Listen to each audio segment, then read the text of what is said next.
Hello दोस्तों, स्वागत है आज के हमारे इस नए मोटिवेशनल वीडियो में। दोस्तों, आज हम बताने वाले हैं श्री कृष्ण की कुछ ऐसी बातें जो कि हर इंसान में ज़रूर होना चाहिए, जो कि गीता में लिखा हुआ भी है। भगवान श्री कृष्ण अर्जुन से कहते हैं कि इस सृष्टि की रचना मूल रूप से 3 गुणों से हुई है। ये 3 गुण सत्व, राजस और तमस है। हालांकि आधुनिक विज्ञान आज भी इससे अनजान है, परंतु धार्मिक मान्यताओं के अनुसार ये 3 गुण सजीव, निर्जीव, स्थूल और सूक्ष्म वस्तुओं में रहते हैं। श्री कृष्ण भगवान अर्जुन को यह बताते हैं कि यह मूल प्रकृति ही संसार का समस्त वस्तुओं को उत्पन्न करने वाली है और मैं ही ब्रह्मा रूप में चेतन रूपी बीज को स्थापित करता हूँ। इस जड़ चेतन के सहयोग से ही सभी चर अचर प्राणियों की उत्पत्ति होती है। साथ ही समस्त योनियों में जो भी शरीरधारी प्राणी उत्पन्न होते हैं, उन सभी को धारण करने वाली आत्मा रूपी बीज को स्थापित करने वाला पिता हूँ। सात्विक, राजसिक और तामसिक यह 3 गुण भौतिक प्रकृति से उत्पन्न होते हैं।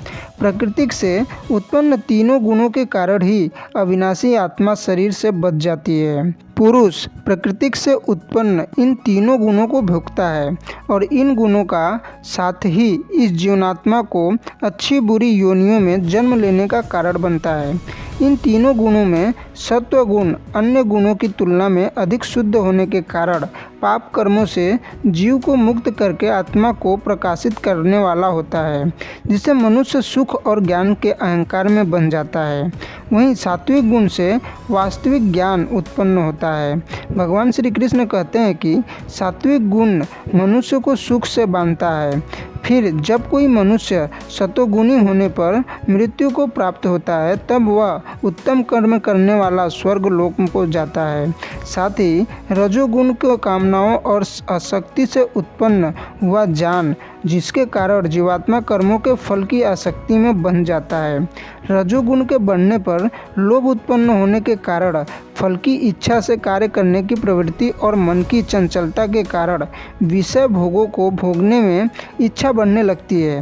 रजोगुण के बढ़ने पर लोभ उत्पन्न होने के कारण फल की इच्छा से कार्य करने की प्रवृत्ति और मन की चंचलता के कारण विषय भोगों को भोगने की इच्छा बढ़ने लगती है। रजोगुण से निश्चित ही लोभ उत्पन्न होता है। साथ ही जब कोई मनुष्य रजोगुण की वृद्धि होने पर मृत्यु को प्राप्त करता है, तब वह रजोगुण के बीच स्थिति पृथ्वी लोक में ही रह जाती है। रजोगुण में किए गए कार्य का परिणाम सुख होता है। रजोगुण में किए गए कार्य का परिणाम दुख होता है। इसके अलावा तामसिक गुण को शरीर के प्रति मोह के कारण अज्ञान से उत्पन्न हुआ समझना चाहिए। इस गुण के कारण व्यक्ति आलस्य, प्रमाद और निद्रा द्वारा बंध जाता है। तमोगुण मनुष्य के ज्ञान को ढककर प्रमाद में बनता है। जब मनुष्य के अंदर तमोगुण की वृद्धि होती है, तब अज्ञान रूपी अंधकार, कर्तव्य को न करने की प्रवृत्ति, पागलपन की अवस्था और आलस्य के कारण न करने योग्य कार्य को करने की प्रवृत्ति बढ़ने लगती है। तमोगुण में किए गए कर्म का फल अज्ञान कहा गया है और उसी प्रकार तमोगुण की वृद्धि होने पर मृत्यु को प्राप्त मनुष्य पशु पक्षियों आदि नीच योनियों में नरक को प्राप्त हो जाते हैं।